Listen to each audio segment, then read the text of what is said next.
आप सबको जय श्री कृष्ण। तो हम वहाँ हैं जहाँ पे आके हम कुछ बातों को सीखते हैं। आज मैं एक बार फिर से आपके साथ बात करने वाला हूँ विश्वास में दृढ़ता से खड़े रहो।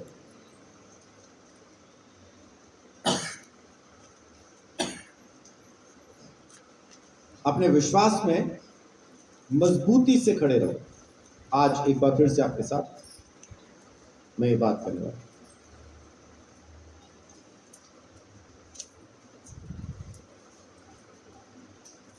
विश्वास परमेश्वर के द्वारा दिया गया एक वरदान है। वो परमेश्वर ही है जो ये वरदान हमें देता था। विश्वास एक वरदान है। अगर मैं ये कहूं कि जी देखो, मैंने तो प्रभु पर विश्वास कर लिया, दूसरे नहीं करते हैं, तो ये भी गलत है। मैंने जो ये विश्वास किया ये इस वजह से किया क्योंकि ये वरदान परमेश्वर ने मुझे दिया है। इस बात को उसने मेरे अंदर पहले से बो दिया, मेरे अंदर उसने डाल दिया। ये बात मेरे जीन्स में, मेरे नफस में जज्ब है, समझ लो। ये मेरे अंदर पहले से ही है। ये मेरे अंदर पहले से ही। अगर ये मेरे अंदर ना होता तो मैं यीशु मसीह पे विश्वास नहीं कर पाता। और क्योंकि ये मेरे अंदर पहले से है, इसलिए अब इसको जमीन के ऊपर की, जमीन के नीचे की, आसमान की कोई ताकत इसको निकाल नहीं सकती, क्योंकि ये उसने डाला। ये विश्वास उसके द्वारा मेरे अंदर काम करता है। आमीन। इसी बात को समझने के लिए थोड़ा सा एक बार देख लेते हैं यूहन्ना 6 अध्याय।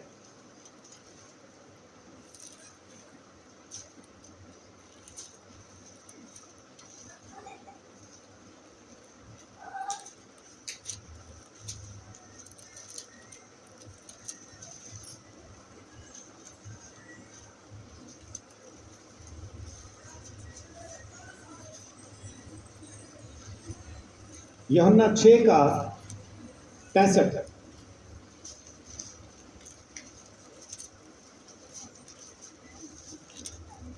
और उसने कहा, इसलिए मैंने तुमसे कहा था कि जब तक किसी को पिता की ओर से यह वरदान न दिया जाए, तब तक वह मेरे पास नहीं आ सकता। उस पर विश्वास कोई नहीं कर सकता। देखिए 64 भी पढ़ दीजिए साथ में।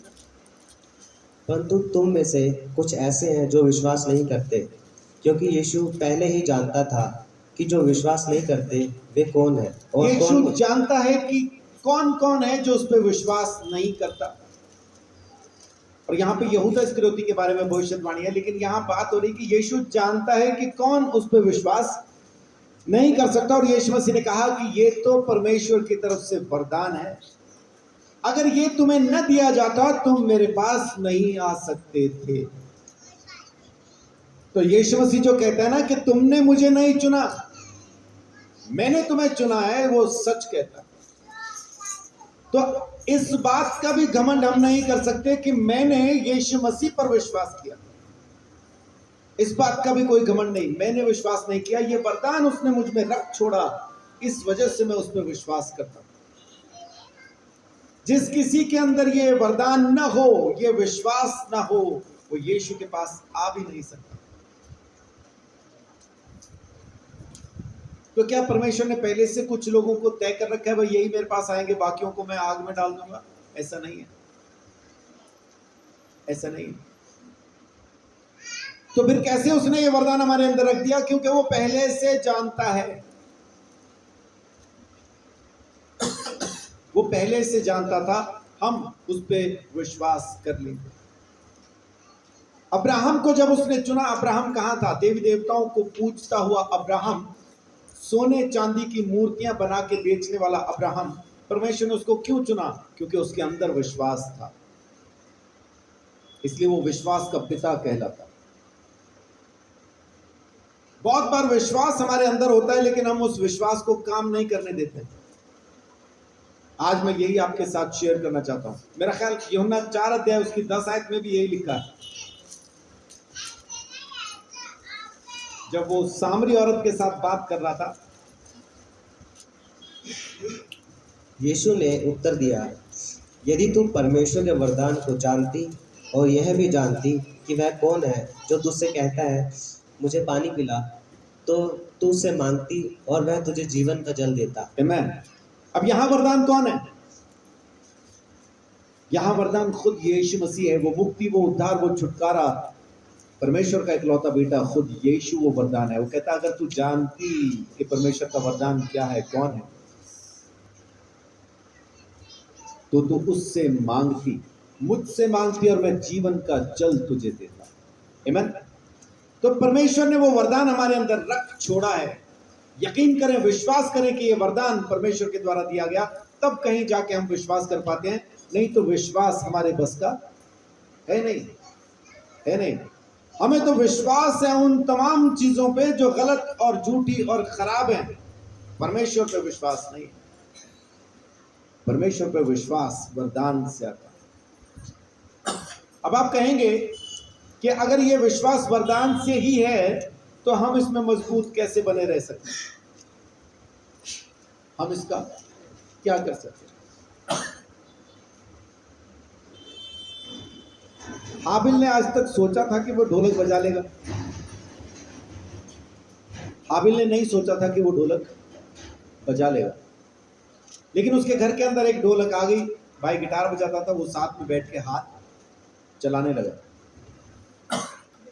और एक दिन मेरे घर पे भी जब हम आराधना कर रहे थे, ढोलक बजाने के लिए कोई नहीं था, उसने ढोलक उठा ली और उसने हाथ चलाना शुरू किया, ढोलक बजाना शुरू किया। मैंने उसके हाथ देखे, मैंने उसकी ताल को समझा और मुझे पता चल गया ढोलक उसके अंदर है, उसको पता नहीं है। मैंने उस दिन बोला सीखना शुरू कर। अभी उसको सीखते हुए 1 साल नहीं हुआ, लेकिन ढोलक बजने लगी, समझ में आने लगी। वो ढोलक थी उसके अंदर पहले से, उसको भी नहीं पता था। वो मैंने देखी और मैंने कहा तू प्रैक्टिस कर, और मेरी कही बात का उसने विश्वास किया और उसने प्रैक्टिस की। उसके लिए दाम चुकाया, पैसा देके, महीने की फीस देके उसने सीखना शुरू किया। अब उसको आती। ऐसे मैंने आप लोगों में से बहुत सारे लोगों के अंदर कुछ कुछ देखा है। मैंने कहा भी है इसको प्रैक्टिस करो, आप नहीं करते, वो आपकी अपनी बात है।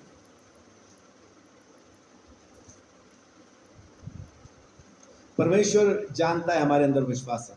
तो अब इस विश्वास का क्या करें? यानी ढोलक हाबिल के अंदर पहले से थी, ताल की समझ उसमें थी, उसको पता नहीं था, लेकिन जब उसने प्रैक्टिस करना शुरू किया तो ताल बजने लगी, समझ में आने लगी। ऐसा ही परमेश्वर भी हमें कहता है कि जो तेरे अंदर मैंने डाल के तुझे दिया है, प्रैक्टिस कर, प्रैक्टिस कर। सबसे पहली चीज आपको क्या करनी है कि आपने मैं खत्म कर देना।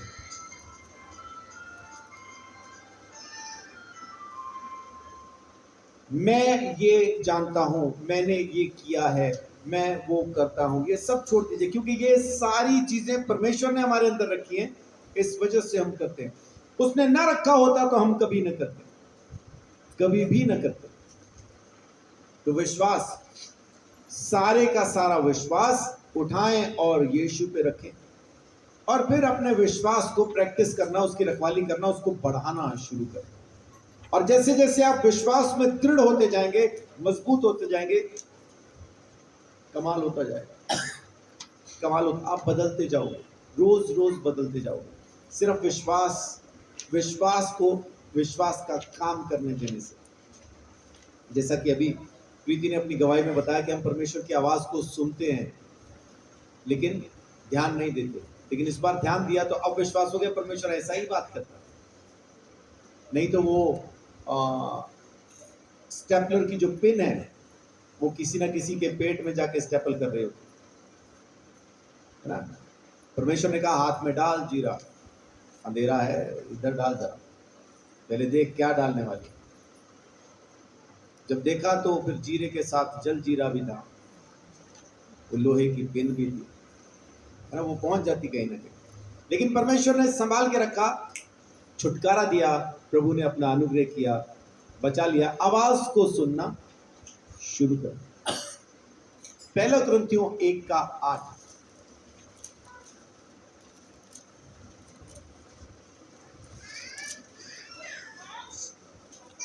वह तुम्हें अंत तक दृढ़ भी करेगा कि तुम हमारे प्रभु यीशु मसीह के दिन में निर्दोष ठहरो। क्या लिखा वहां पे?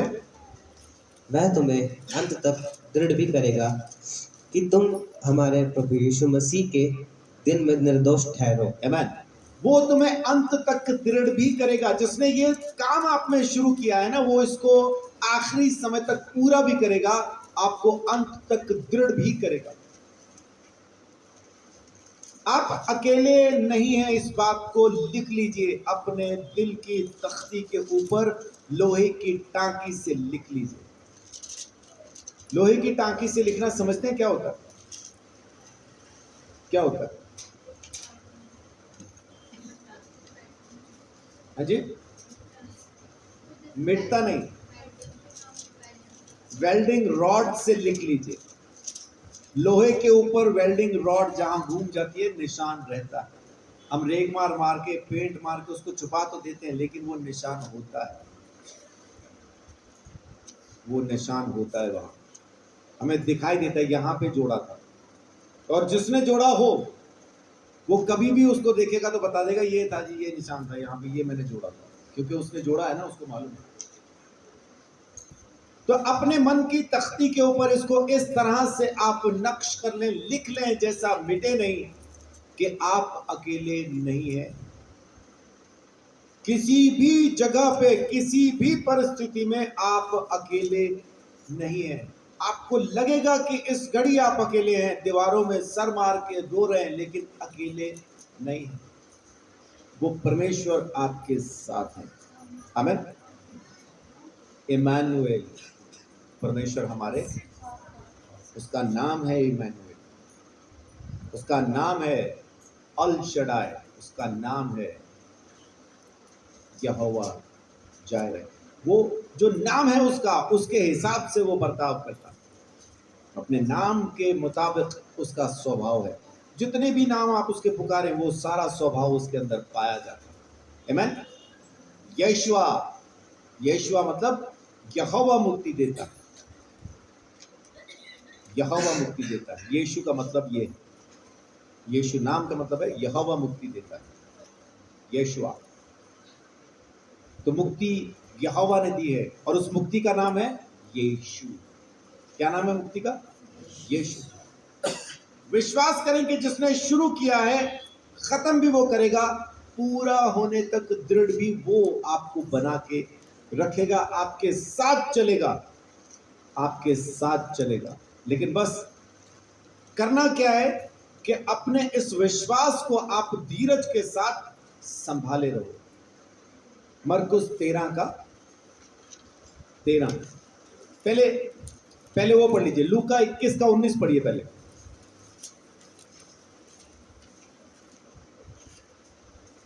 लूका 21:19। अपने धीरज से तुम अपने प्राणों को बचाए रखोगे। अपने धीरज से तुम अपने प्राणों को बचाए। जिसके अंदर धीरज की दिक्कत है ना, परमेश्वर के सामने बैठे, घुटने टेक के बैठे। लिखा है कि जिसको बुद्धि की घटी हो, वो परमेश्वर से मांगे। कौन सी बुद्धि की कमी? उस बुद्धि की कमी जो धीरज धरना नहीं जानती, जो धीरज धरना नहीं जानती। संसार के लोगों को पता है कि मन को धीरज धरना जरूरी है, हमें नहीं पता। हम जो परमेश्वर के साथ चलते हैं, हम धीरज नहीं धरते, है ना। कहते हैं जी फिल्मी गाने, फिल्मी गाने। कभी कभी आप उन गानों से बहुत कुछ सीखते हैं, क्योंकि पहले की जिंदगी में सबने सुने हैं, है ना। उसमें एक गीत है रफी साहब का ऐसा कि मन रे तू काहे ना धीर धरे। तो अपने मन को वो कह रहा है कि तू धीरज क्यों नहीं धरता। दाऊद कहता है मेरे मन यहोवा को धन्य कह, और हमारा मन तो बहुत कुछ बोल रहा है सिवाय इसके कि यहोवा धन्य है। क्यों बोल रहा है ऐसा? क्योंकि मन धीरज नहीं धरता। वो धीरज हमारे अंदर होना जरूरी है। परमेश्वर जब आपको कह के पुकारे ना कि ये मेरा धैर्यवान बेटा है, बेटी है, तब कमाल होता है, तब कमाल होता है।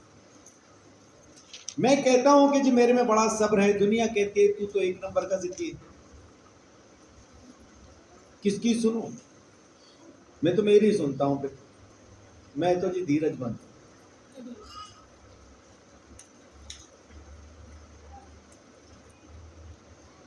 कभी कभी आपकी जिद आपके धीरज में साथ देती है।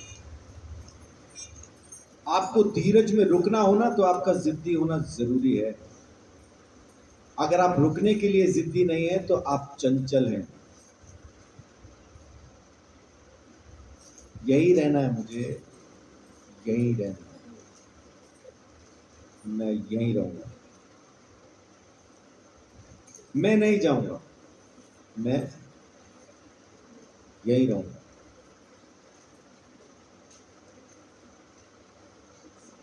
आपकी जिद किस चीज के लिए, कहां के लिए, वो माने रखती है। खाली जिद्दी है कह देने से गुजारा नहीं।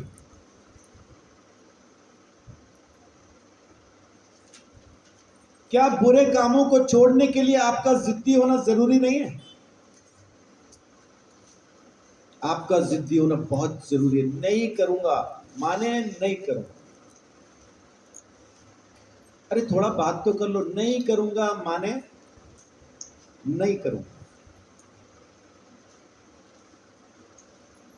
धीरजवंत होने के लिए भी आपको जिद्दी होना जरूरी है। मैं धीरज धरूंगा।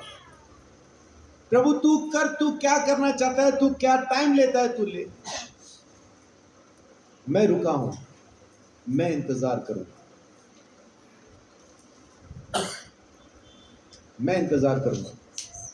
ये इंतजार आप जिद से कर सकते हैं, चंचलता के साथ नहीं।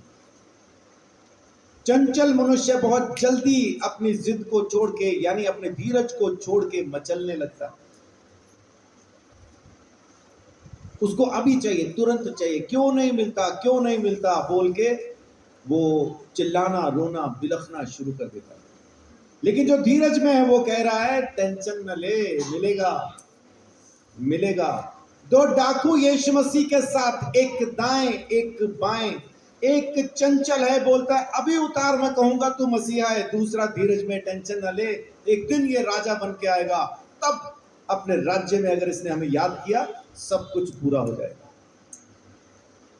उसके धीरज ने उसको उसी दिन उद्धार दे दिया। कौन से बाइबल कॉलेज में गया, कौन से टीचर से सीखा, कब बपतिस्मा लिया, कुछ भी तो नहीं किया। लेकिन यीशु मसीह की वजह से, उस धीरज को धरने की वजह से सब कुछ हुआ। उस डाकू के अंगीकार के अंदर आप धीरज सुन सकते हैं।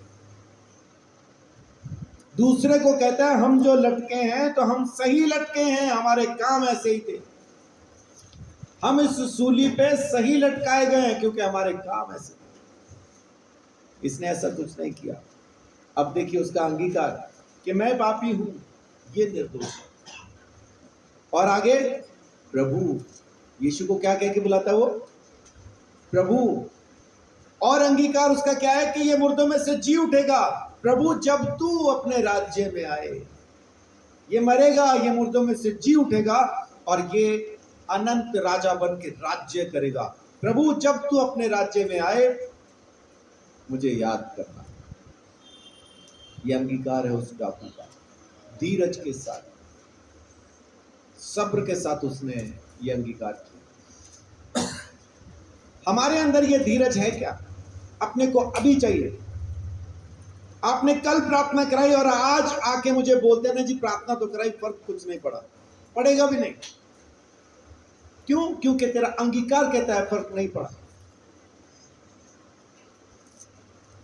धीरज नहीं है।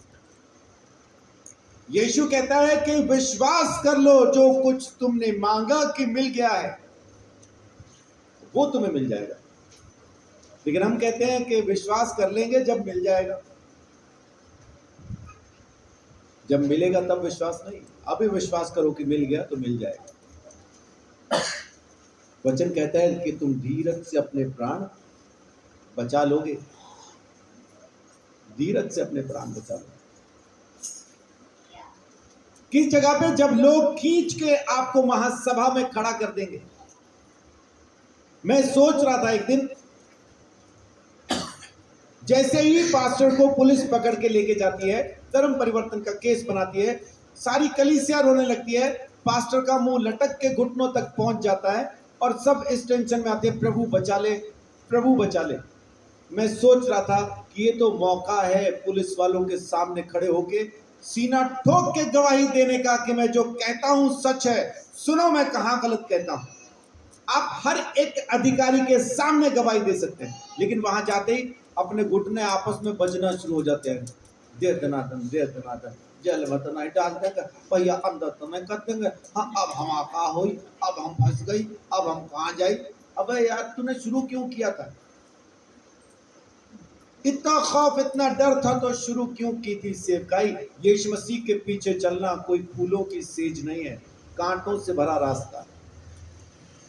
लोग कहते हैं यीशु में आओ सारी समस्या खत्म। मैं कहता हूं यीशु में आओ, समस्याओं का शुरुआत यहां से होती है।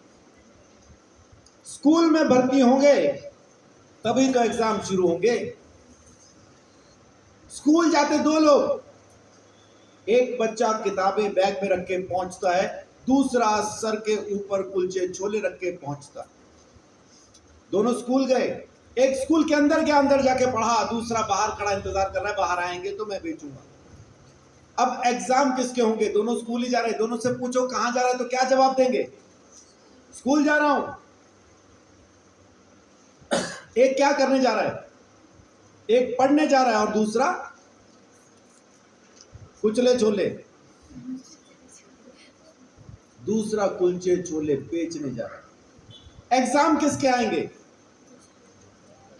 वो जो अंदर गया, वो जिसने फीस दी, जिसने दाखला लिया, जो पैसा खर्च रहा है किताबों के लिए, वर्दी के लिए, हर महीने की फीस जो दे रहा है, एग्जाम उसका आएगा जिसने नाम लिखवाया। वो जो बाहर खड़ा है ना, उसका कोई एग्जाम नहीं है। आप कहां रहना चाहते हैं? परमेश्वर के राज्य के अंदर या बाहर खड़े होकर कुलचे बेचने? परमेश्वर के राज्य के अंदर रहिए, एग्जाम आएंगे, तैयार रहिए, पढ़ाई कीजिए, तैयारी कीजिए, एग्जाम पास करने का। आपको फेल नहीं होना। फेल हुए दिक्कत नहीं, कोई दिक्कत नहीं, अगले साल फिर एग्जाम आएंगे, है ना। बिल्कुल ही तगड़ी समस्या आ जाए तो फिर सारे संसार पे समस्या आ जाती है, कोविड-19, फिर सारे पास।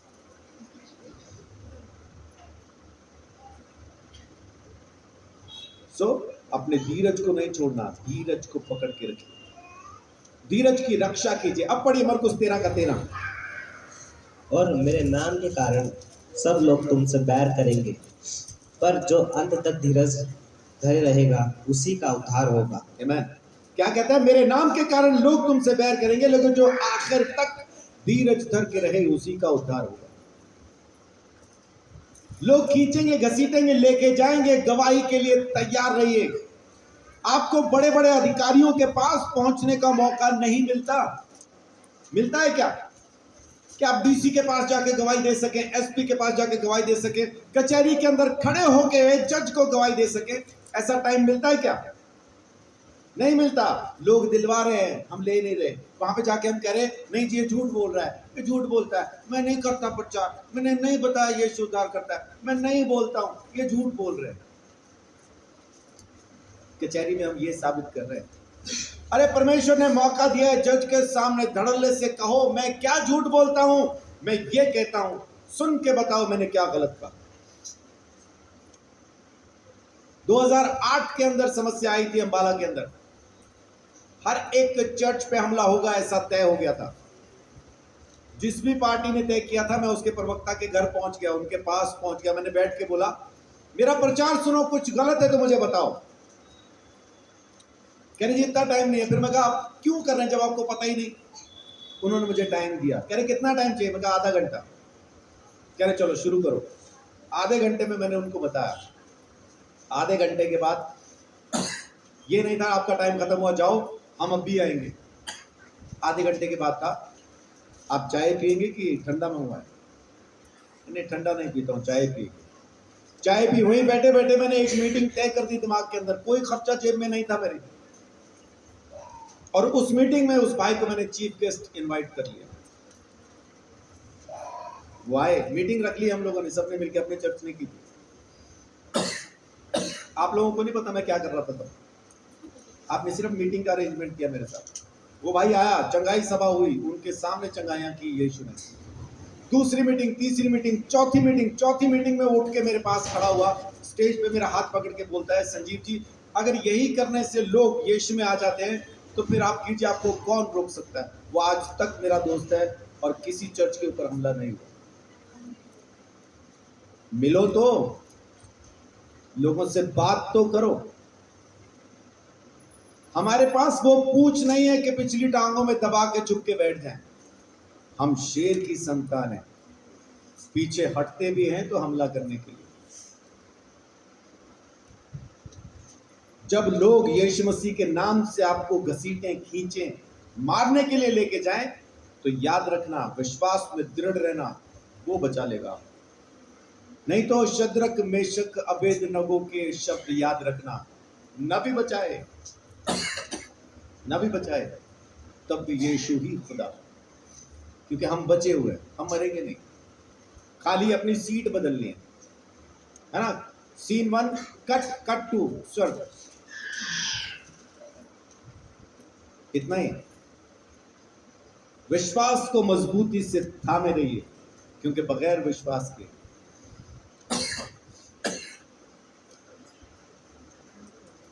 उसे प्रसन्न नहीं कर सकते।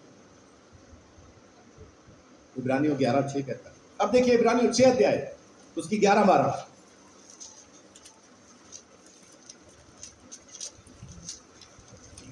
पर हम बहुत चाहते हैं कि तुम में से हर एक जन अंत तक पूरी आशा के लिए ऐसा ही प्रयत्न करता रहे, ताकि तुम आलसी ना हो जाओ, वरन उनका अनुसरण करो जो विश्वास और धीरज के द्वारा प्रतिज्ञाओं के वारिस होते हैं। आमीन।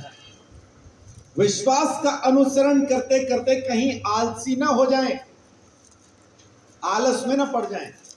बहुत बार ना विश्वास की दौड़ में हम आलसी हो जाते हैं, सुस्त हो जाते हैं।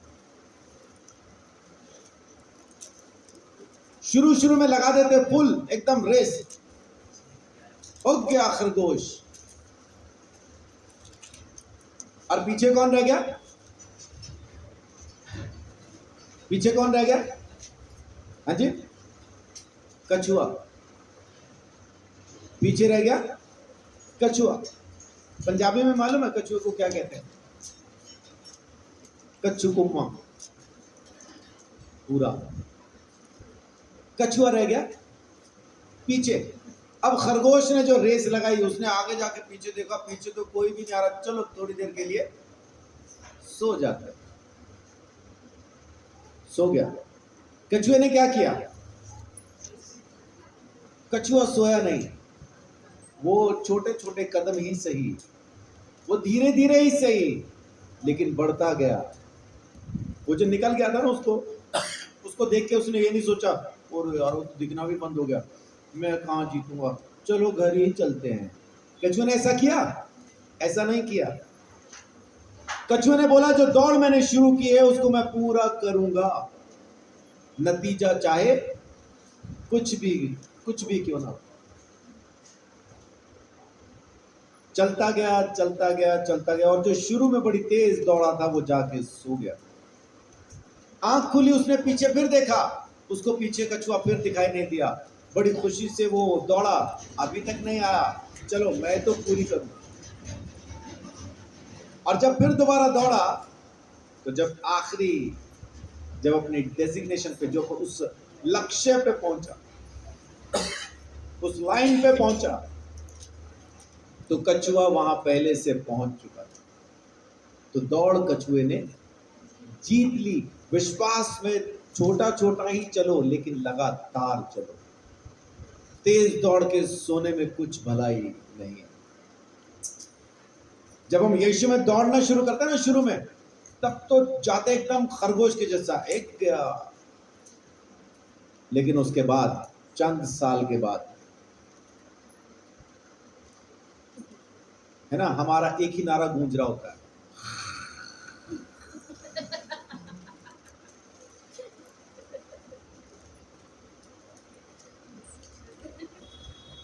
सो चलो, लगातार चलो, अपने इस धीरज की दौड़ को, अपने इस विश्वास की दौड़ को रोकना नहीं। रोकने के लिए बहुत सारी चीजें आएंगी, इसलिए इसकी रखवाली करना, अपने विश्वास की रखवाली करना। दूसरा तिमुथियुस 1 अध्याय उसकी 13-14, अपने विश्वास की रखवाली कीजिए। जो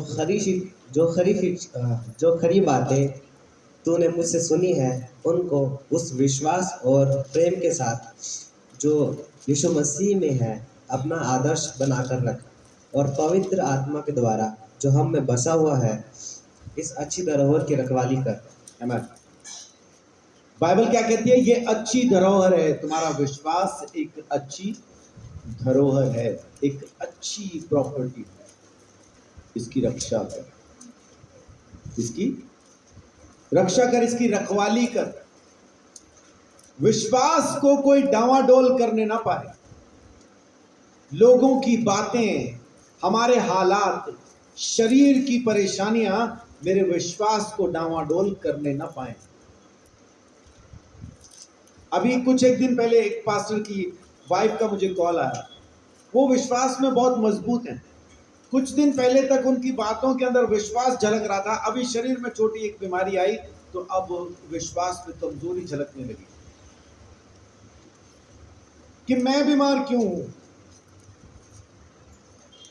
यानी बीमारी मेरे लिए नहीं है, ये सच है कि बीमारी मेरे लिए नहीं है, लेकिन शरीर का रहना, खाना पीना, रहन सहन, सोना जागना, ये डिपेंड करता है कि हमने शरीर को किस तरह से रखा है, और वो बीमार हो सकता है। चिड़िया को कभी आपने देखा डॉक्टर की क्लिनिक पे बैठे हुए कि डॉक्टर साहब आज पेट खराब है, आज तो एक भी दाना नहीं खाया?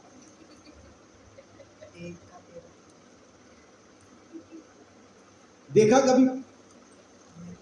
मेरा हाजमा खराब है, मुझे बुखार हो गया है, ऐसा कभी चिड़िया को देखा? चिड़िया तंदुरुस्त ही रहती है, तंदुरुस्त ही मर जाती है। कारण सूरज उगने से पहले भरपेट खा लेती है। सूरज उगने से पहले भरपेट खा लेती है, और सूरज डूबने से पहले आधा पेट खा के सो जाती है। सारी जिंदगी तंदुरुस्त रहती है। आप भी देखो ये करके, सूरज उगने से पहले भरपेट खा लो, सूरज डूबने से पहले आधा पेट खा के सो जाओ। क्या हम ये नियम बना पाएंगे? कदापि नहीं, ये संभव ना है। क्यों? क्योंकि हमारे पास मोबाइल है। किसी किसी के पास तो अनुग्रह है, 2-2 हैं। मेरे पास 2-2 मोबाइल, उसमें 4-4 ठो सिम, विदेश सिम।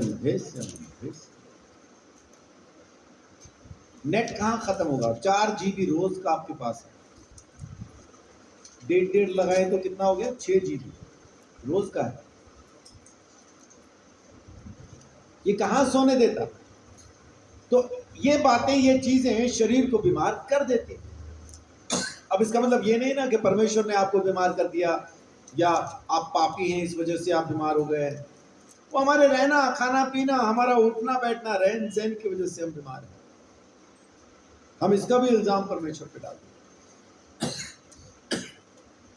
वैसा नहीं है। परमेश्वर कह रहा है कि तू डावाडोल नहीं होना, अपने विश्वास की रखवाली करना, इस धरोहर की रखवाली करना। ये गिरने ना पाए, ये डावाडोल होने ना पाए, ये कम होने ना पाए, ये बढ़ता जाए, बढ़ता ही जाए, बढ़ता ही जाए। आमीन। इसके लिए आपको लड़ना पड़ेगा, इसके लिए आपको लड़ना पड़ेगा। किससे? अपने शरीर से, अपनी आदतों से, हालात से, हर चीज से आपको लड़ना होगा कि आप अपने विश्वास का मल्ल युद्ध, अपने विश्वास की कुश्ती जीत सकें। आपको लड़ना होगा। पहला तीमुथियुस पहला अध्याय 18-19।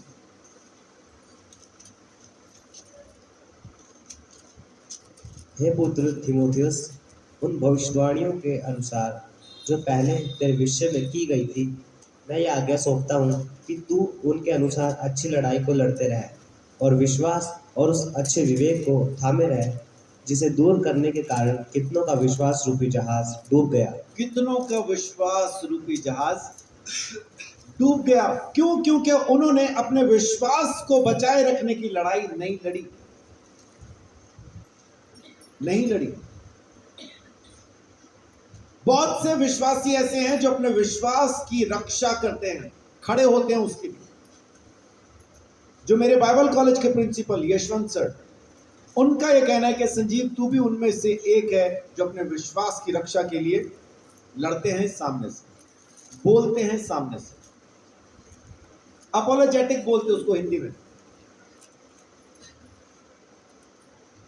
अब इंग्लिश में क्या कहते पता नहीं। अपोलोजेटिक, अपने विश्वास की रक्षा करने वाले लोग। मैं उनमें से एक हूं।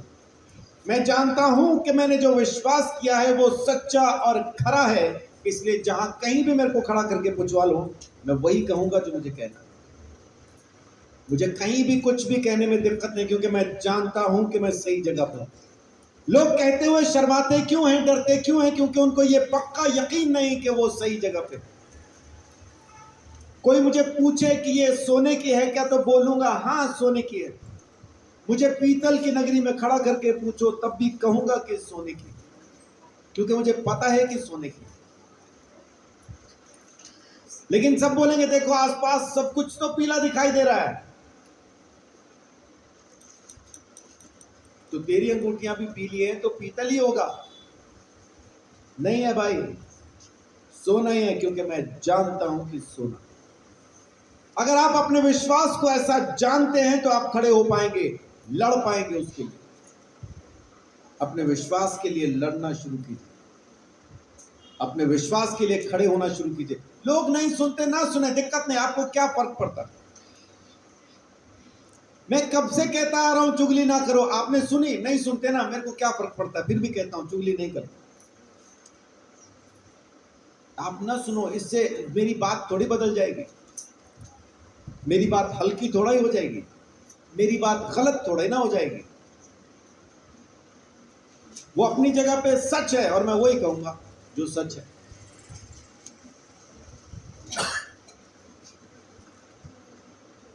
अपने विश्वास के लिए जब तक आप लड़ेंगे नहीं, आप उसको साबित भी नहीं कर पाएंगे।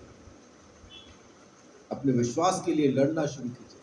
वो विश्वास जो प्रभु यीशु मसीह में है, वो विश्वास जो परमेश्वर के प्रेम में है, वो विश्वास जो पवित्र आत्मा की संगति में है। परमेश्वर ने मुझसे प्रेम किया, विश्वास कीजिए।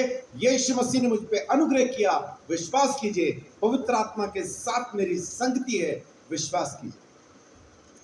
हम हर बार बोलते हैं, अब हमारे प्रभु यीशु मसीह का अनुग्रह, स्वर्गीय पिता का प्रेम और पवित्र आत्मा की सहभागिता इस जमीन पर मौजूद हर एक विश्वासी के साथ हमेशा के लिए होती है। हम कहते हैं, समझते नहीं, पीछे खाली आमीन बोलते। अपने विश्वास को समझिए, उसके लिए लड़िए, खड़ा होना सीखिए, धीरज के साथ लड़ो, खड़े हो जाओ। बहुत से लोग मैंने सुना, उनको कॉल आती है ना सामने से, जब कोई बोलता है जय मसीह की, जय यीशु की, ये बड़े धीरे से बोलते हैं, हाँ जी हाँ जी हाँ, वो है। वो वहां जाके बोलता है जय मसीह की। मां की गाली इधर ही दे देंगे, जय मसीह की वहां कोने में जाके बोलेंगे। ये मां की गाली से भी गंदा है, ये तो मैं छुप के कहना पड़ता है। मैं तो बोलता ही हूं जय यीशु की। जय मसीह की लोगों को समझ में आए ना आए पता नहीं, लेकिन जय यीशु की समझ में आता है। मैं ट्रेन में हूं, मैं बस में हूं, मैं जहाज में हूं, मैं जहां भी हूं। चलो जहाज में तो कॉल आती नहीं, लेकिन लैंड कर रहा हो, टेक ऑफ कर रहा हो, तब आती है।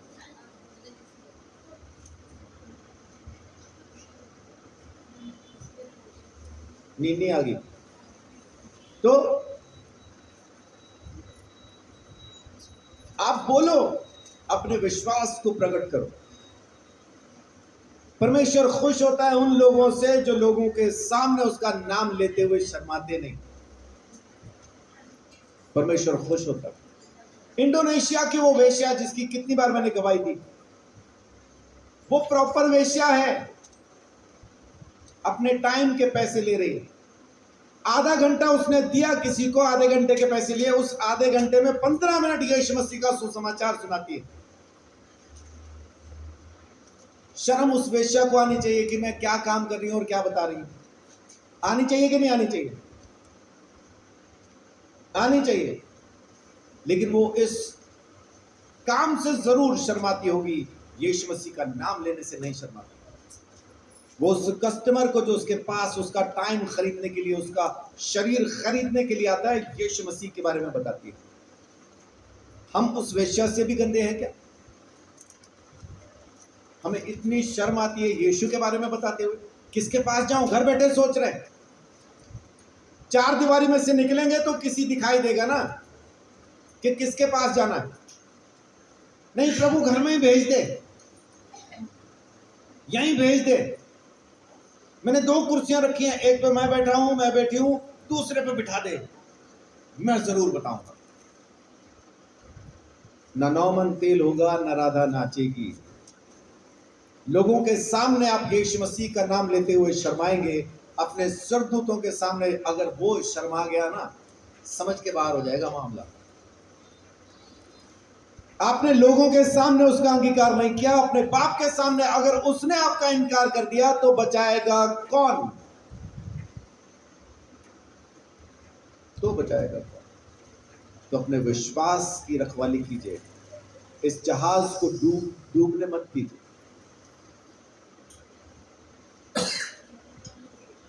अपने विश्वास को थामे रहो, अपने काम को करना मत छोड़ो।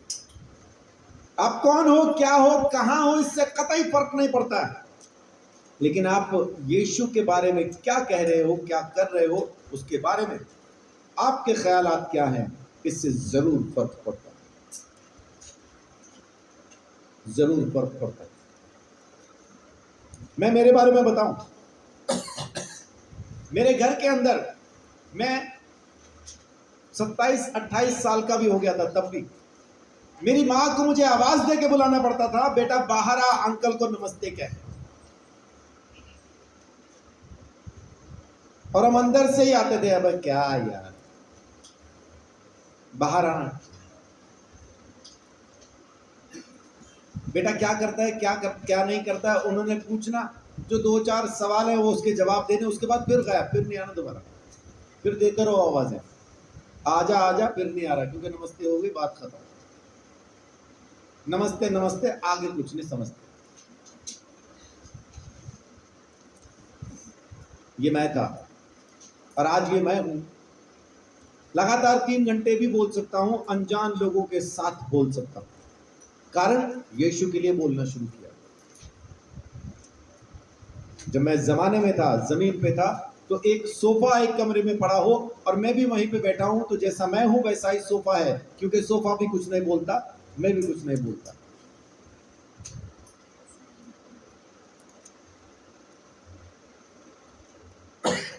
तब मिलन थी, मेरे पापा मेरे घर पे आए मिलने के लिए कई महीनों के बाद। मैं और मेरे पापा एक कमरे के अंदर 3.5 घंटे, ना उन्होंने कुछ कहा ना मैंने कुछ कहा। वो अपना चुपचाप बैठे रहे, मैं अपना चुपचाप बैठा रहा। बाद में मिलन ने मुझे कहा, कह रही ऐसा बाप बेटा मैंने पहली बार देखा कि मिलने आए और बात ही नहीं कर रहे। जब आए तो सलाम हुई, है ना, सलाम दुआ हुई, कैसा है, ठीक हूँ, आप कैसे हैं, ठीक हूँ, चाय लेंगे, पानी लेंगे, खाना लेंगे, क्या, बस आज के समाचार यहीं समाप्त होते हैं। उसके बाद 3.5 घंटे वो बैठे रहे, 3.5 घंटे। एक ही कमरे में बैठे रहे, लेकिन बात नहीं की। क्यों? उनको भी बोलने की आदत नहीं है, मुझे भी बोलने की आदत नहीं थी, अब है। यीशु में आने के बाद प्रचार करना जब शुरू किया, उसके बाद से मैंने बोलना शुरू किया। अगर आप यीशु में आके भी गूंगे हैं, अच्छा है जबान कटवा दे, ताकि आपके पास ये कहने के लिए हो कि जबान ही नहीं थी इसलिए नहीं बोले। नहीं तो गूंगे परमेश्वर को पसंद नहीं आते। अपने विश्वास को प्रकट करना शुरू कीजिए, परमेश्वर के सामने खड़े होना, अपने विश्वास के लिए लड़ना शुरू कीजिए। इब्रानियों 10 उसका 35 से लेके 39 तक, इब्रानियों 10 का 35 से 39।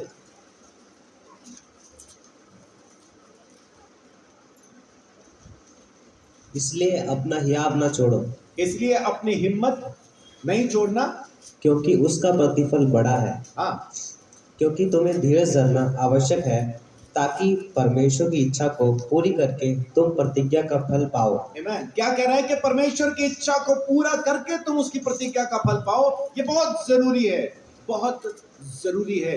तो कीजिए पूरा वो काम जो उसने कहा, कीजिए उसकी प्रतिज्ञा को पूरा जो उसने कहा। जाओ जाके सुसमाचार सुनाओ, वो करना शुरू कीजिए। परमेश्वर आपके साथ है, कहता है जगत के अंत तक फिर मैं तुम्हारे साथ हूं। इब्रानियों 10 का 35 से 39 जी।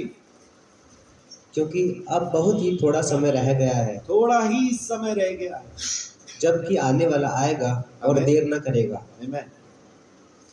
वह मेरा धर्मी जन विश्वास से जीवित रहेगा, और यदि वह पीछे हट जाए तो मेरा मन उससे प्रसन्न न होगा। पर हम हटने वाले नहीं कि नाश हो जाए, पर विश्वास करने वाले हैं कि प्राणों को बचाए। आमीन। परमेश्वर कह रहा है हटने वालों से मैं खुश नहीं होता हूं, लेकिन वहां लिखा है पर हम हटने वाले नहीं हैं, हम विश्वास में जीने वाले हैं, दृढ़ रहने वाले हैं, ताकि हम अपने प्राणों को बचा सकें। यीशु कहता है जो अपने प्राण बचाएगा खो देगा, और जो खो देगा वो बचा लेगा। हम जमीन पे अपने प्राण बचाना चाहते हैं तो खो देंगे, लेकिन अगर जमीन पे अपने प्राण यीशु मसीह के लिए खो देते हैं तो बचा देंगे। संसार से न डरना। मौत एक लम्हा है, बस वो एक पल है जब वो आएगी। मौत सिर्फ एक पल है। अभी मैं जिंदा हूं, वो पल आया तो अब मैं नहीं। एक पल, सिर्फ एक पल। हाँ, ये पल 10, 15, 20 मिनट के टॉर्चर के बाद भी आ सकता है, और ये पल 1 सेकंड में भी आ सकता है। गोली मारी, कहानी खत्म। गोली मार भेजे में,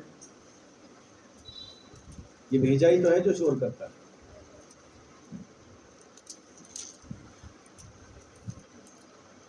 है ना? तलवार से गर्दन अलग, खत्म। मार मार के मारेंगे, पीट पीट के मारेंगे तो 10 या 15 या 20 मिनट में हम मर जाएंगे। एक पल है खाली, मौत सिर्फ एक लम्हा है। शरीर छोड़ा, परमेश्वर के राज्य में प्रवेश। एक ही पल के अंदर आपका सब बदल जाएगा, एड्रेस बदल जाएगा, आपका वजूद बदल जाएगा। क्योंकि मैं यीशु में हूं, इसलिए मैं अनंत जीवन में उस महिमा के शरीर में ट्रांसफर हो जाऊं।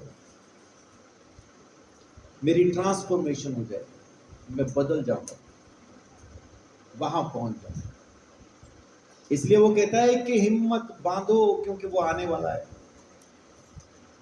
आने वाला, आने ही वाला है, देर नहीं करेगा, वो समय पे आ जाएगा। लेकिन अगर हम पीछे हटे तो परमेश्वर खुश नहीं होता।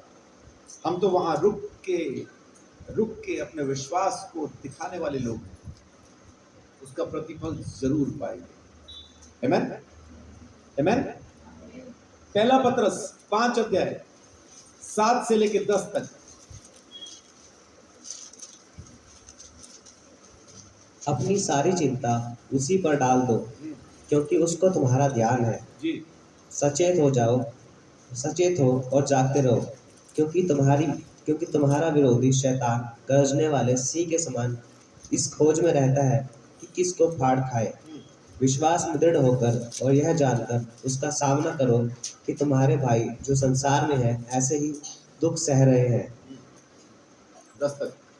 पर परमेश्वर जो सारे अनुग्रह का दाता है, जिसने तुम्हें मसीह में अपनी अनंत महिमा के लिए बुलाया, तुम्हारी थोड़ी देर तक दुख उठाने के बाद आप ही तुम्हें सिद्ध और स्थिर और बलवंत करेगा। आमेन। बाइबल क्या कहती है कि शैतान से सावधान, प्रार्थना करते रहो, जागते रहो, क्योंकि वो इस खोज में है कि किसको फाड़ खाए। फाड़ किसको खाएगा? जो टेंशन में है, चिंता में है, जो विश्वास में नहीं है। 4 तरह के मन, 4 तरह के मन जिसमें बीज बोया जाता है। पहला मन कैसा है? रास्ते के जैसा। पहला मन रास्ते के जैसा, जैसे ही वहां बीज बोया गया, शैतान ने चुग लिया, खत्म हुआ।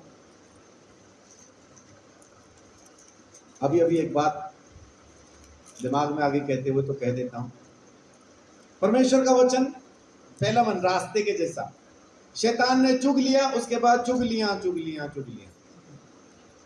क्योंकि वचन तो चुग लिया। वचन राय नहीं तो बोलेंगे क्या? फिर तो चुगलियां ही बोलेंगे। दूसरा मन पथरीला मन। मिट्टी तो है लेकिन पत्थर भी, पत्थर ज्यादा है। बीज बोया गया, अच्छा लगा, जड़ भी पकड़ ली, लेकिन पत्थर की वजह से जड़ मजबूत नहीं हो पाई। जैसा ही धूप लगी, लोगों की तरफ से आया, ओ तुमने तो धर्म बदल लिया, यीशु के पास चले गए, ये हो गया, वो हो गया, मुरझा गए, खत्म, अब नहीं आएंगे ना जी, परिवार वाले आने नहीं देते। तो कहाँ लेके जाएंगे? वो जी नर्क में। अच्छा, आपका अपना फैसला है ना, आपने किया, दिक्कत नहीं। तीसरा मन जिसके बारे में मैं बात कर रहा हूं, वहां पत्थर नहीं है, अच्छी जमीन है। बीज बोया भी गया बहुत बढ़िया तरीके से, और वो उग भी गया, मजबूती से जड़ भी पकड़ ली, लेकिन इससे पहले कि फल आता, इससे पहले कि प्रतिफल पाते, झाड़ियों ने दबा लिया। ये झाड़ियां कौन सी? चिंता की, टेंशन की।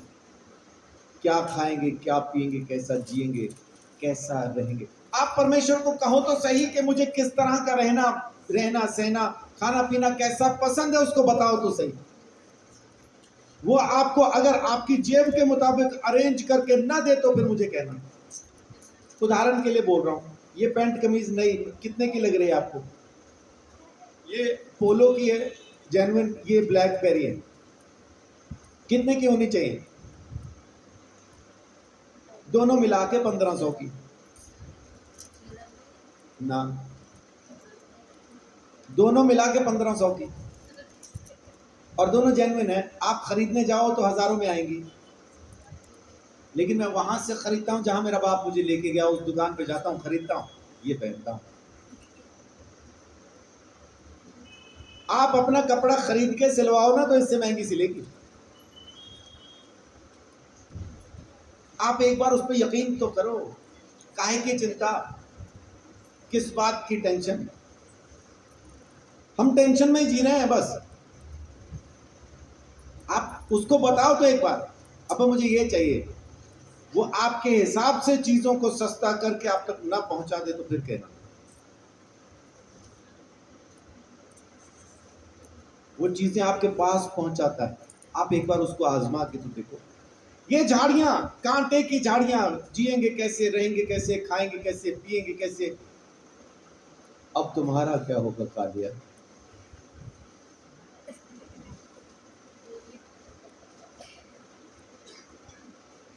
क्या कहें?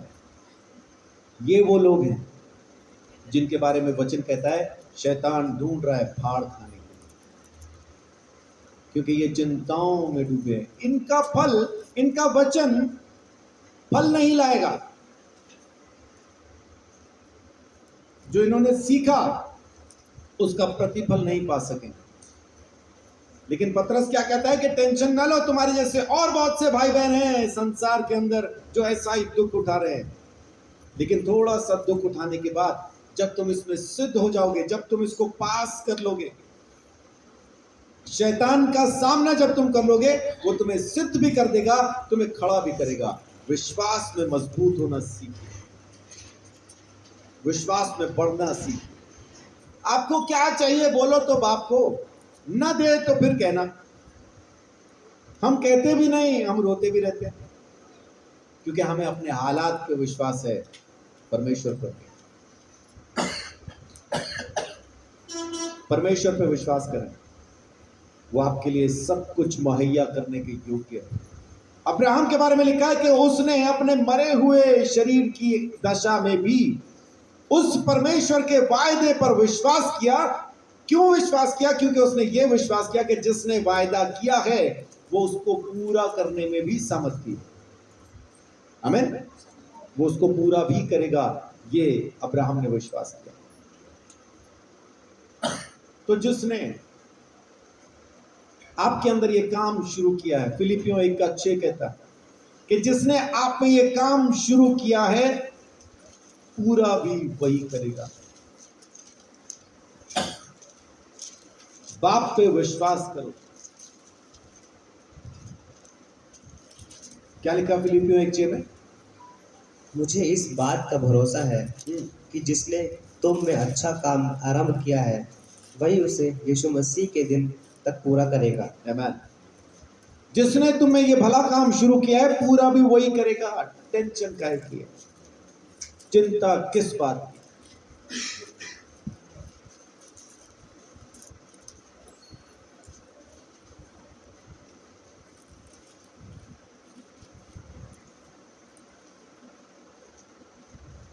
डोंट टेक चिंता, टेक हौसला।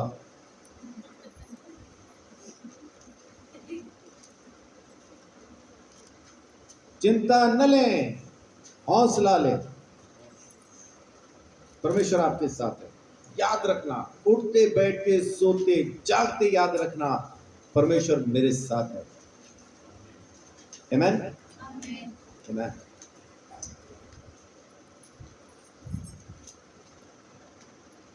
11 तारीख को मैं गुरदासपुर से वापस आया था। आज कितनी तारीख हो गई? 23 तारीख हो गई। अभी तक मुझे कार में पेट्रोल डलवाने की जरूरत नहीं पड़ी। वो वही चल ही रही है। और जहां मेरा मन चाहता वहां ले जाता हूं, जैसे चाहता वैसे चला रहा हूं। पर वो चल रही है, चल रही है, चल रही है।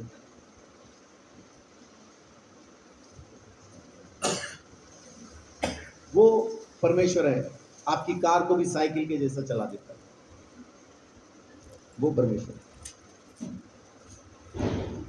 यकीन तो करें, उस पर विश्वास तो करें, अपने विश्वास पे विश्वास तो करें। ये विश्वास आपने खुद से पैदा नहीं किया, ये विश्वास गिफ्ट है, परमेश्वर ने दिया। आमीन। बोलिए, परमेश्वर तेरा धन्यवाद कि तूने अपना विश्वास मुझ में रखा, ताकि मैं तेरे बेटे यीशु मसीह पर, उसके बलिदान पर, उसके लहू पर विश्वास कर सकूं। आमीन। ये उसी का दिया वरदान है। डीएनए के ऊपर एक साइंटिस्ट रिसर्च कर रहा था, क्योंकि उसको डीएनए के ऊपर ना कुछ लिखा हुआ दिखाई देता था और वो उसको डीकोड करने की कोशिश में था। 20 साल हो गए थे उसको। वो डीकोड करने की कोशिश में था कि ये लिखा क्या है। और एक दिन उसका नौकर आता है उसके लिए चाय या कॉफी लेके, और ये कंप्यूटर पे उसी डीएनए पे उसको डीकोड करने पे, उस मैसेज को डीकोड करने के लिए कोशिश कर रहा है। गौर से सुनिएगा, अगर ये बात समझ में आ गई तो बहुत कुछ समझ में आ जाएगा। डीएनए किसके अंदर नहीं है? हम में से सब में डीएनए है ना। यीशु में भी है माँ का, सिर्फ माँ का डीएनए, लेकिन है डीएनए उसमें भी, बाप का नहीं है।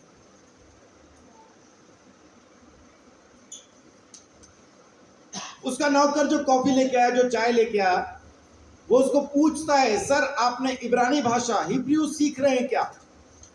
बोला नहीं, मैं तो इब्रानी नहीं सीख रहा हूं। क्यों? बोला नहीं, ये जो लिखा हुआ ना ये इब्रानी भाषा है। तो तेरे को समझ में आ रही है ये? बोला हाँ समय, बैठ बता क्या लिखा। उसने पढ़ के बताया। मालूम आपके मेरे जमीन के ऊपर जितने भी लोग आज की तारीख में जिंदा हैं, जो मर चुके, जो आगे पैदा होंगे, सबके डीएनए के ऊपर सबसे पहला जो डीएनए जहां से वो शुरू होता है, उस पहले डीएनए के ऊपर क्या लिखा है? उस पे लिखा है, मेरे प्यारे बच्चों, मैं यहोवा हूं। तुमने अभी अभी इस सृष्टि के रहस्य को जान लिया, जाओ जाके शांति से इसका प्रचार करो। आमीन। ये हम में से हर एक के ऊपर लिखा है, दस्तखत हैं आपके ऊपर के आप यहोवा के। आमीन। मुझ पे दस्तखत है मेरे बाप के। यकीन ना हो तो YouTube पे निकाल के देखना, डीएनए परमेश्वर का संदेश, डीएनए पे परमेश्वर का संदेश, ऐसा करके आप सर्च करके देखो। मुझे मिला तो मैं अपने जो चर्च का जो ग्रुप है व्हाट्सएप का, वहां पे मैं उसको पोस्ट करूंगा लिंक को। आप देखिए, परमेश्वर के साइन है आपके ऊपर, आपके डीएनए पे लिखा है कि मैं यहोवा हूं। तुमने अभी अभी सृष्टि के राज को पहचान लिया, इस रहस्य को, ये जो राज है सृष्टि का तुम जान चुके, और इसको जाके शांति से पूरे दुनिया के अंदर प्रचार कर। ये लिखा है। और इस दस्तखत के बावजूद भी इस मंदिर के अंदर से क्या क्या निकलता है, चलो जाने दो, आप जानते ही हैं। अब मैं क्या बताऊं, मेरा तो मन ही कुछ ऐसा है। तुम्हें ये रिश्ता पक्का समझ,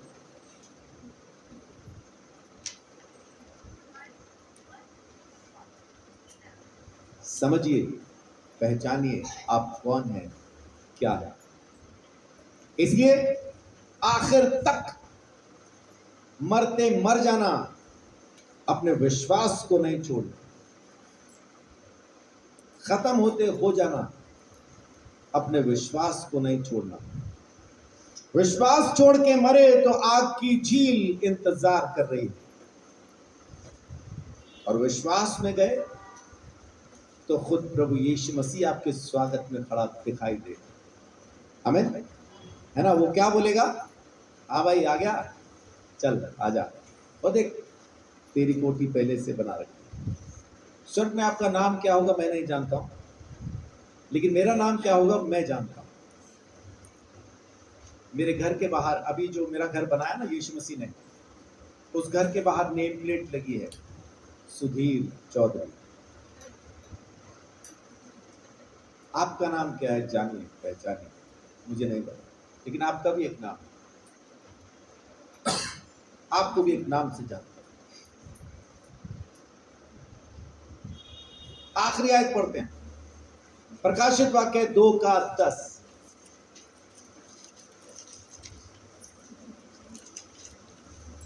जो दुख तुझको झेलने होंगे, जो दुख तुझे झेलने होंगे, उनसे मत डर। मत डर। हम दुखों से डरते हैं, एग्जाम से डरते हैं, पढ़ाई से डरते हैं। परमेश्वर का वचन कहता है जो दुख तुझे झेलने होंगे उनसे मत डर। ये तो एग्जाम है तेरे लिए। बड़े बड़े परमेश्वर के दास बीमार होके मरे। रवि जकरियास, जमीन के ऊपर नाम है उनका प्रचारक के तौर पे, अपोलोजेटिक थे वो भी। अपने मुस्लिम भाइयों के बीच में खड़े होकर किस तरह से उन्होंने विश्वास की रक्षा की है, आप कभी देखें, क्या कमाल से बोलते थे। लेकिन आखिर में कैंसर से मरे।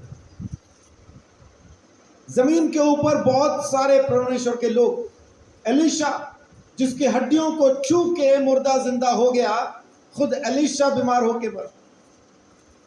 तो दुख आए, परेशानी आए, बीमारी आए तो ये ना सोचना शुरू करें मैं क्यों, मुझ पे क्यों, मैंने ऐसा क्या किया है, मैंने कौन सा पाप। ओ भाई, कौन सा पाप? कौन सा पाप है जो तूने नहीं किया? सब तो किया, लेकिन वो परमेश्वर तब भी प्रेम करता है। पाप की वजह से बीमारी नहीं है, बीमारी शरीर की वजह से है, बीमारी आदतों रहन सहन की वजह से। परमेश्वर ने बीमार नहीं किया। अभी भी इंदु बहन ने एक गवाही दी, अगर परमेश्वर की मर्जी है तो मुझे बचा ले, अगर उसकी मर्जी है तो मुझे मर जाने दे, तो फिर उसकी मर्जी के हिसाब से मैं मर जाऊं। अगर परमेश्वर की मर्जी यही होती कि हमें बीमार करके मारे, तो यीशु मसीह के शरीर पे 39 कोड़े फिर उसने दिखावे के लिए मारे हैं क्या? फिर वो खाली दिखावा कर रहा था क्या कि मैं तुम्हें चंगा करने के लिए अपने बेटे के शरीर पे 39 कोड़े मारता हूं? दिखावा नहीं कर रहा था वो सच में हमें तंदुरुस्त रखना चाहता है। हम नहीं रह पा रहे हैं, हमारी अपनी समस्या। परमेश्वर ने अपने प्रेम को दिखा दिया। आप मुझे दिखाएं पूरी व्यवस्था के अंदर बलि होने वाले जानवर को कब कोड़े मारने के लिए परमेश्वर ने कहा? पूरी व्यवस्था में जितने भी बलिदान चढ़ाए गए, किस जानवर को परमेश्वर ने कहा कि कोड़े मार के इसको फिर बलि करना? कहा किसी को? अपनी ही व्यवस्था के खिलाफ जाके, अपनी व्यवस्था के बाहर जाके अपने बेटे को वो कोड़े मरवाता है। किस लिए? ताकि मैं चंगा हो जाऊं। आमीन। ये प्रेम है उसका। उसके अनुग्रह को समझिए तो सही, उसकी उस मोहब्बत को समझिए तो सही। कहना बड़ा आसान है कि परमेश्वर ने मुझे बीमार किया, परमेश्वर मुझे मार भी दे तो दिक्कत नहीं। वो वहां में मारने के लिए नहीं बैठा हुआ है। वो कहता है मैं आया हूं अनंत जीवन देने, बहुतायत का जीवन देने। चोर आए चोरी करने, नाश करने, घात करने, हत्या करने, मैं नहीं आया हूं। लेकिन हम वो सारे इल्जाम यीशु पे भी डाल देते हैं। यीशु नहीं आया हमें मारने, घात करने, नाश करने, हमारी हत्या करने। तो कहता है जो दुख तुझ पे आने हैं ना, उन दुखों से मत डर। हम दुखों से भाग रहे हैं। हम कहते हैं पहाड़ हट जाए, ये पहाड़ हट जाए। परमेश्वर कह रहा है पहाड़ के पास तो आ, इस पहाड़ के ऊपर मैं तुझे मिलता हूं। ये पहाड़ चढ़ तो सही, ऊपर मैं मिलूंगा तुझे। हम कह रहे पहाड़ ही हट जाए, परमेश्वर कह रहा है मैं मिलता ही पहाड़ पे। वो खड्ड में, खाई में नीचे नहीं मिलता। आपको पहाड़ चढ़ना है, वो ऊपर मिलेगा। मूसा चढ़ा, 40 दिन 40 रात रहा, परमेश्वर से मिल के आया। जो नहीं चढ़े, नीचे ही खड़े थे, बाद में बोल रहे हैं हमें सुनना भी नहीं, हम मर जाएंगे, हम तो मर जाएंगे। हाय कैसी आवाज, हाय हाय हाय हाय हाय हाय, ये नहीं सुनना, ये सुनना ही नहीं, हम नहीं सुनते, हम नहीं सुनते, आज तक नहीं सुनते। क्यों? क्योंकि पहाड़ चढ़े ही नहीं। आवाज सुन के ही कांपे टांग गई।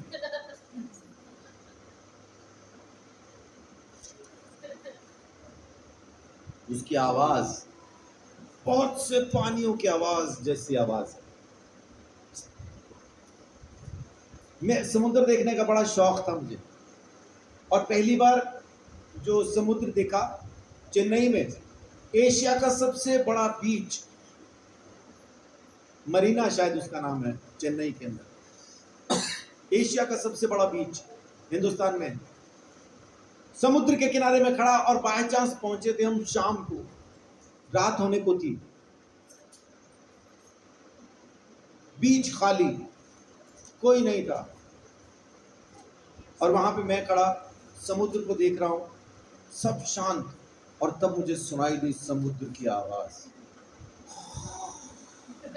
वो माने मैं बाहर खड़ा हूं लेकिन खड़ा नहीं हो पा रहा हूं, वहां से कब निकल जाऊं वो रहमन, ऐसी समुद्र की आवाज। तब मेरे अंदर परमेश्वर का एक वचन ये आया, मेरी आवाज बहुत से पानियों की जैसी आवाज। अभी तो ये शांत था, तो मेरा ये हाल था। कहीं सुनामी में आप सुन लो समुद्र को तो फिर क्या हाल है।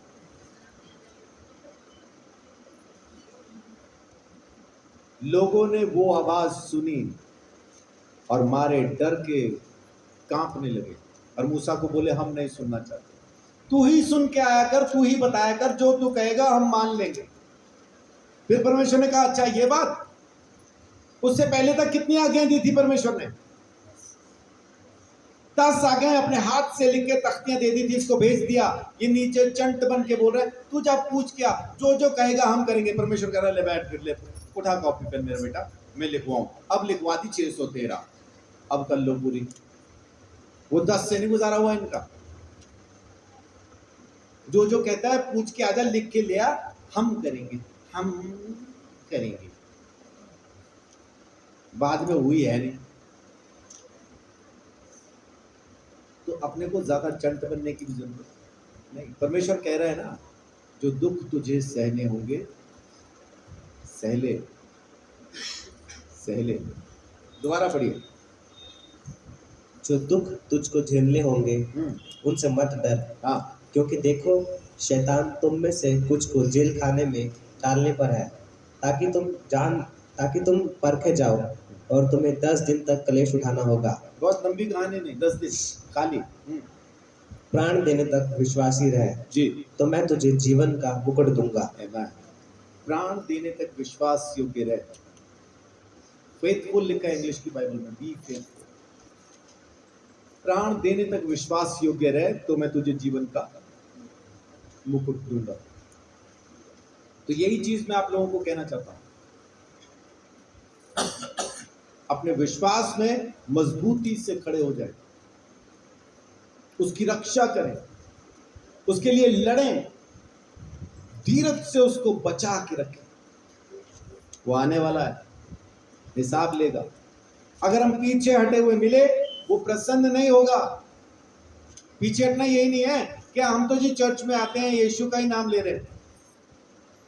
पीछे हटना ये भी है कि जो कुछ वो कह रहा है हम कर नहीं रहे, उसको भी पीछे हटना ही कहते हैं।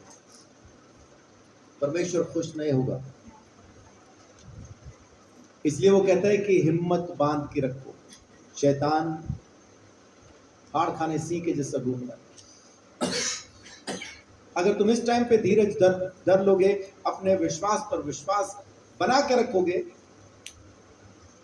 तो फिर वो तुम्हें सिद्ध कर देगा, पूरा कर देगा, फिर किसी चीज की कमी नहीं रहेगी। और प्राण देने तक जो दुख आ रहे हैं ना, सहले, वो कह रहा है सहले, उनसे मत डर, दुखों से न डर, सहले सहले। कितने लोगों ने गन्ने का रस गुड़ में बदलते हुए देखा?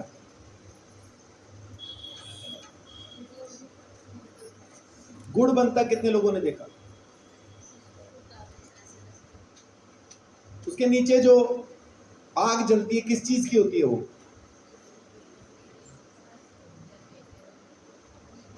वो गन्ने जिनमें से रस निकाल लिया होता है, उन्हीं को सुखा रखा होता है। और एक डंडा होता है जिससे उसको आग के लिए उसको ऐसा धकेल के नीचे तक पहुंचाते, क्योंकि वो बड़ी होती है ना कढ़ाई, यूं हाथ से तो वहां फेंक नहीं सकते, जल जाएंगे। तो बड़ी कढ़ाई होती है, तो डंडे से उस ईंधन को नीचे पहुंचाया जाता है। ये डंडा काहे का होता है? बांस का। तो ये डंडा जलता क्यों नहीं? इस डंडे को जब बाद में आप देखो तो इस डंडे से ज्यादा मजबूत कोई दूसरा डंडा नहीं होता। कारण इसी के साथ का कोई दूसरा डंडा रखो और एक ये जो जिसको बार बार जिससे हम ईंधन अंदर को धकेल रहे हैं, दोनों को अगर उठा के बाद में देखो तो कौन सा डंडा टूट जाएगा, कौन सा मजबूत रहेगा? जो आग में बार बार जा रहा है वो मजबूत रहेगा, और जो आग में नहीं गया टूट जाएगा। आप कौन सा डंडा बनना चाहते हैं, जो टूट जाए वो या जो मजबूत हो वो? तो मजबूत तो आग में जाके ही होगा, बाहर पड़ा नहीं होगा। बाहर पड़ा तो टूटेगा ही। अगर मजबूत होना है तो आग से होके गुजरना जरूरी है, परीक्षाओं से होके गुजरना जरूरी है। और ये डंडा उतनी देर तक आग में नहीं रखा जाता कि जल के खत्म हो जाए, सिर्फ आग में जाता है, आ जाता है, जाता है, आ जाता है, जलता नहीं, जलता नहीं, मजबूत होता जाता, मजबूत होता जाता। आप भी जब आग में से बार बार गुजरेंगे तो जलेंगे तो नहीं, लेकिन मजबूत होते जाएंगे। विश्वास में कौन मजबूत आपको दिखाई देगा? जो इन दुखों परेशानियों से गुजरा हो। जो गुजरा ही नहीं इन रास्तों से, उसको क्या पता विश्वास की दौड़ किसे कहते हैं। इसीलिए परमेश्वर उनको, उर्दू की बाइबल के अंदर लिखा है हरामजादे, इंग्लिश की बाइबल कहती है बास्टर्ड, हिंदी की बाइबल कहती है व्यभिचार की संतान। जिनके ऊपर ये दुख नहीं आए, ये वो लोग। परमेश्वर का धन्यवाद कि मैं उस कैटेगरी में नहीं आता। मुझ पे दुख आते हैं, तकलीफें आती हैं, परेशानियां आती हैं, मैं पास होता, आगे बढ़ता जाता हूं, मजबूत होता जाता हूं, क्योंकि मेरा बाप मेरे साथ है। आमीन। अपने विश्वास को बना के रखें, अपने विश्वास की पकड़ को मजबूत रखें। दुख आएंगे, दुख जाएंगे, दुख वांग हनेरियां आउणगे ना, एक गीत है, आगे पता नहीं क्या कहता है।